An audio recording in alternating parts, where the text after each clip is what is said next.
This year, Arlington National Cemetery commemorates the 100th anniversary of the Tomb of the Unknown Soldier.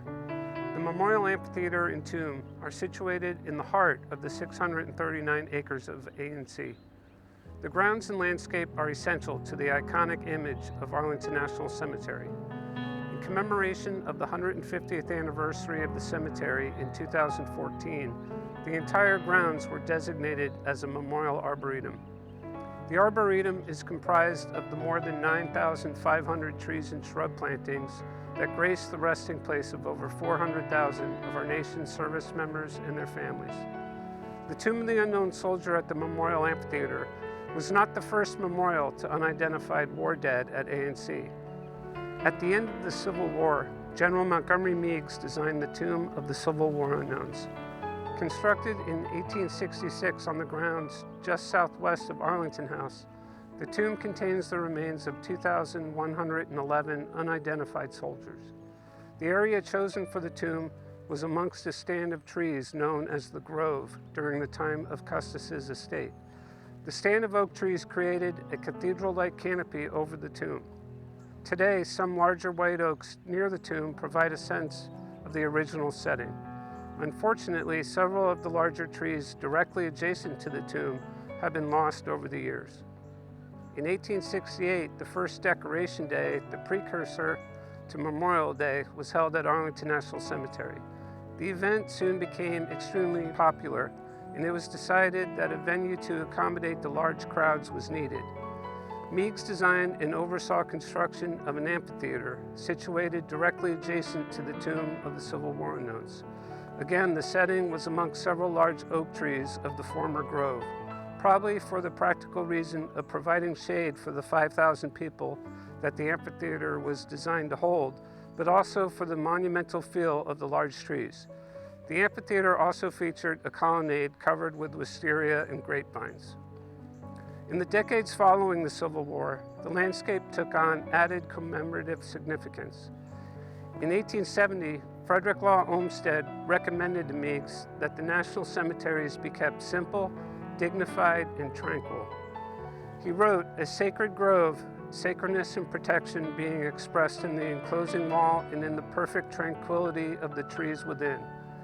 This letter likely influenced Meigs to design a Sylvan Hall, a planting of trees in the form of a Gothic cathedral. The Sylvan Hall was laid out with maple trees and was located in what is now Section 14 of A&C, a literal representation of the sacred grove concept. By the 1900s, it was clear that the original amphitheater was too small, and a more significant and monumental structure should be constructed as a soldier's memorial within Arlington National Cemetery, which by this time had become the country's premier national cemetery. After several years of design and debate, the location for the new amphitheater was chosen and the cornerstone laid in 1915. By 1919, the amphitheater was substantially complete and the landscape and beautification of the grounds started.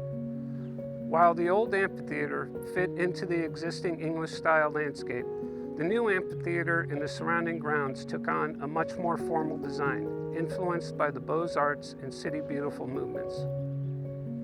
The landscape design for the amphitheater was originally kept very simple. The Commission of Fine Arts emphasized that the color, tone, and texture of material should be of simple nature, harmonizing with the native growth and the general planting of the cemetery. Planting of large trees should be to give the effect of the woodland extending up to the amphitheater surroundings.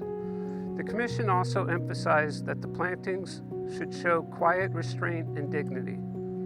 One of the first planting projects to start was the transplanting of about 30 eastern red cedars from other parts of the cemetery to the amphitheater grounds.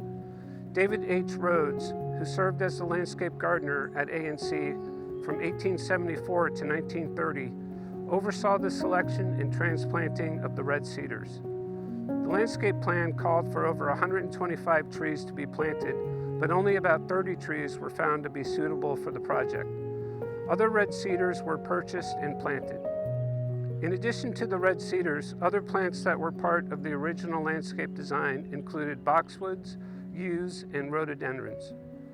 When construction was finished, the approximately 40 acres surrounding the amphitheater was wide open, so trees such as oaks, elms, Norway maples, hemlocks, and Douglas firs were planted in groves.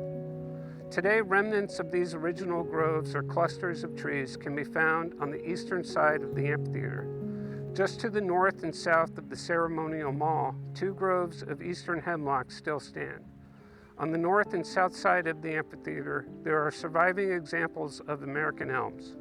To the south, in what is now Section 35, there are several large red and pin oaks, including the Virginia State co-champion pin oak.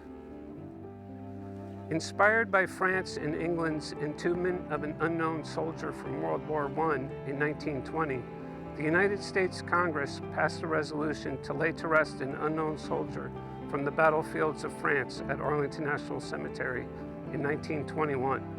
The site selected for the tomb was on the east terrace of the newly constructed amphitheater.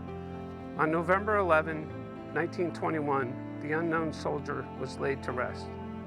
With the addition of the tomb of the unknown soldier, the Memorial Amphitheater became the symbolic as well as physical center of the cemetery.